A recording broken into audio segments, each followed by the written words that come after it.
দিনজোৰা কাৰ্যসূচীৰে নামৰূপত মুখ্যমন্ত্ৰী আধাৰশিলা স্থাপন কৰিলে 25 মেগাৱাট সম্পন্ন সৌৰশক্তি প্ৰকল্পৰ নামৰূপৰ অসম তাপবিদ্যুৎ প্ৰকল্পৰ চৌহদত 108 একৰ ভূমিত স্থাপন হ'ব এই সৌৰশক্তি প্ৰকল্প আৰু যেটো প্ৰকল্পৰ বাবে ব্যয় কৰা হ'ব প্ৰায় 126 কোটি টকা আসাম পাৱাৰ জেনেৰেশ্যন লিমিটেড আৰু অইল ইণ্ডিয়া লিমিটেডে যুটীয়াভাৱে ব্যয় কৰিব প্ৰকল্পৰ ধন 12 পৰা 18 মাহৰ ভিতৰত বৃহৎ সৌৰশক্তি প্ৰকল্পটোৰ নিৰ্মাণ সম্পূৰ্ণ হ'ব বুলি আশা মুখ্যমন্ত্ৰী আৰু এই প্ৰকল্প সম্পূৰ্ণ হ'লে বিদ্যুৎ যোগানৰ চাহিদা বাঢ়িব সমগ্ৰ ডিব্ৰুগড় জিলা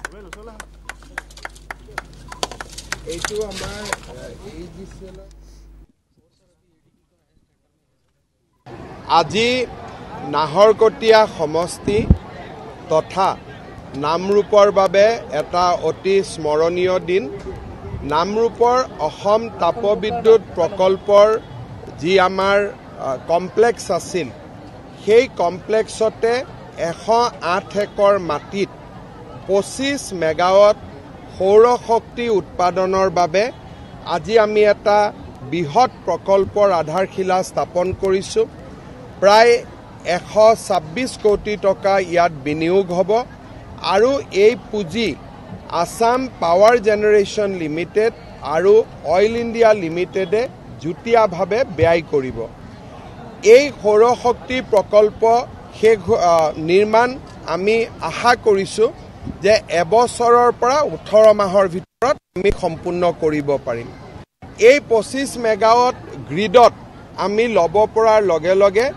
বিশেষকৈ ডিব্ৰুগড় জিলাত দিনৰ ভাগত আমাৰ ইলেক্ট্ৰিচিটিৰ যিটো সাপ্লাই বা যোগান সেইটো যথেষ্ট পৰিমাণে বৃদ্ধি পাব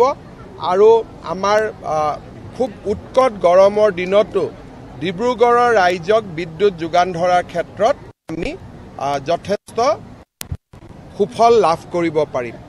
ইয়াৰ উপৰিও আমাৰ ৰাজ্যত বৰ্তমান প্ৰায় 3000 মেগাৱাট সোলাৰ পাৱাৰ উৎপাদন কৰাৰ বাবে বিস্তৃত আঁচনি হাতত লোৱা হৈছে তাৰ বাবে বিভিন্ন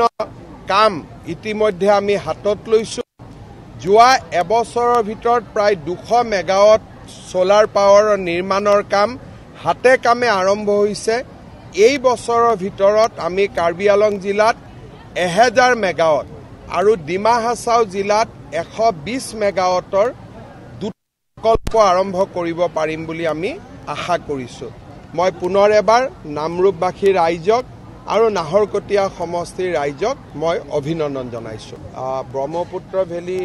ফাৰ্টিলাইজাৰৰ কাৰণে আমি চেষ্টা কৰি আছোঁ আৰু আজি এসময়ত বন্ধ হৈ যোৱা উদ্যোগটো আমাৰ প্ৰচেষ্টাটো এটো চলি আছে নহলেতো বন্ধই হৈ গ'লহেঁতেন গতিকে সেই প্ৰচেষ্টা আমাৰ আছে ময়ো বিভিন্ন ধৰণে লাগি আছোঁ এতিয়া সোণোৱাল ডাঙৰীয়া ইয়াৰ পৰা এমপি হ'ল তেওঁ লাগিব আৰু মই ভাবোঁ যে আমি পৰিৱেশটো ভাল কৰিব